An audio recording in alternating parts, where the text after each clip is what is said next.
Hello friend, this is Ryan Hicks of TalkToProfit.com, and today I want to talk to you about the importance of having a good work ethic. The scripture says very clearly that if any would not work, neither should he eat. This is how important a work ethic is in the Christian mentality. And yet today people, they work their 40-hour work weeks and they go home and it's their me time. Never seeing that their life is supposed to be productive. That working the 8 hours and a day, 5 days a week is not being productive. It may be partially contributing to being productive, but you have more you can accomplish in life. Going home and watching movies and watching videos and playing video games is not being productive. And it's not work. Too many people have sacrificed their work ethic for a love of ease.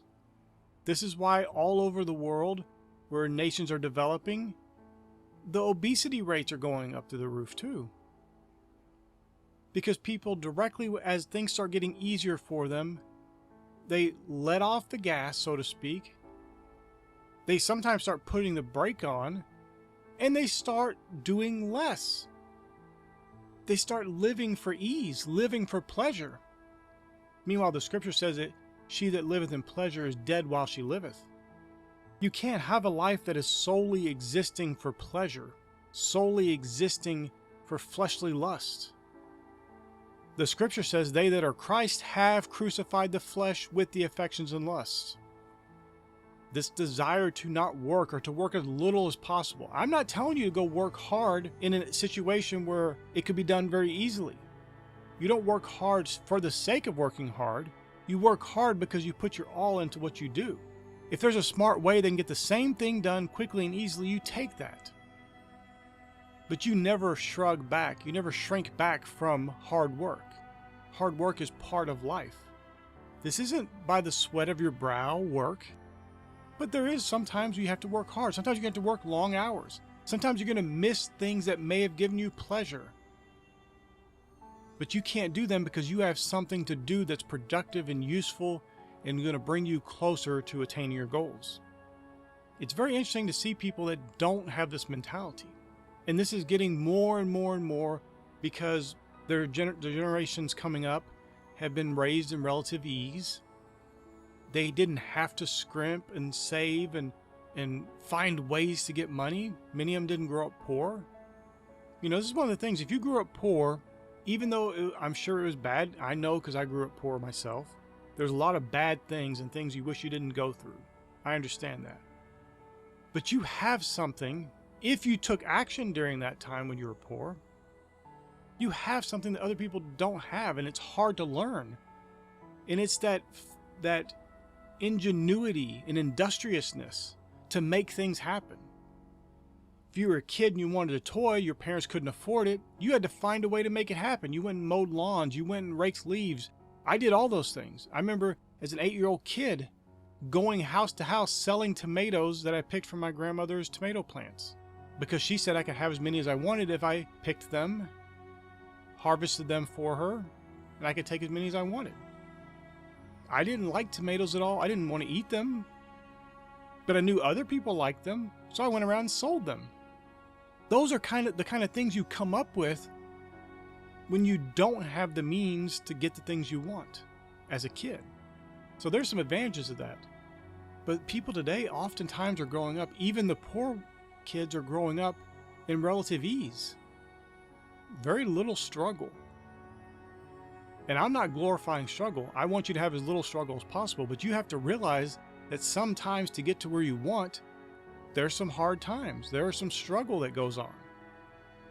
Oftentimes it's caused by ourselves, by our own actions or inaction, but you're going to have to work hard in life.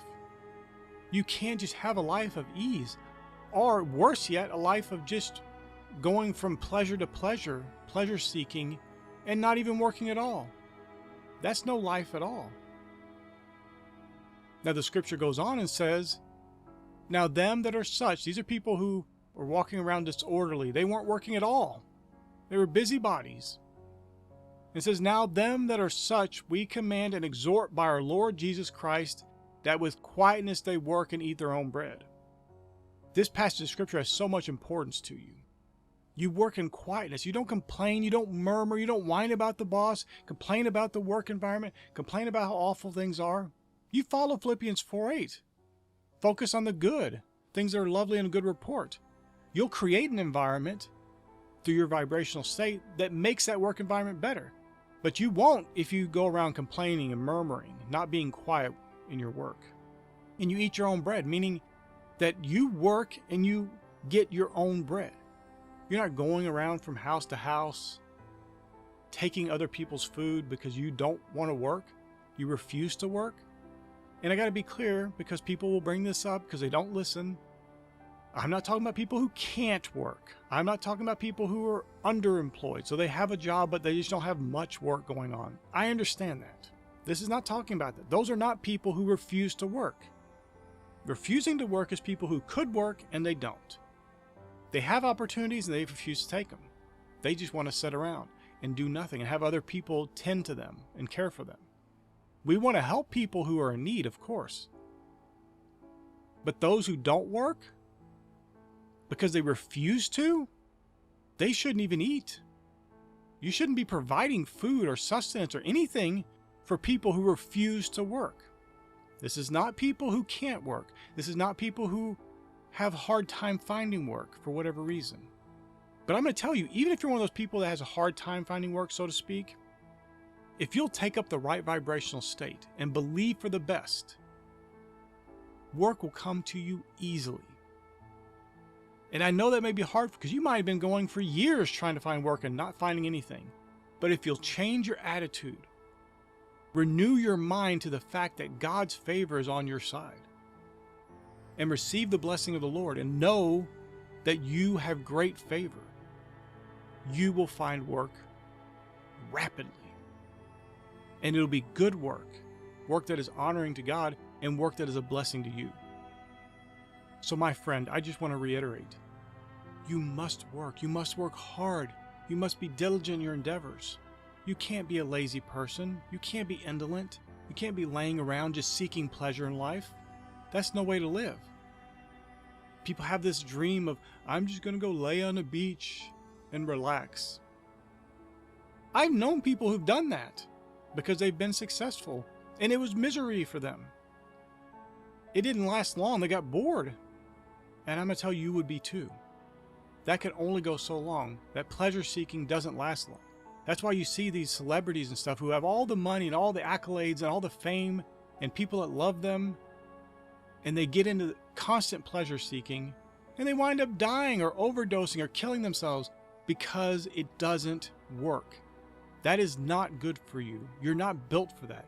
You're built for productivity. You're built for creation, to be like your Creator, because you're created in His image and likeness, to have industrious endeavors, to make things work that didn't work before, to be somebody who builds and creates and lives like your Father which is in heaven.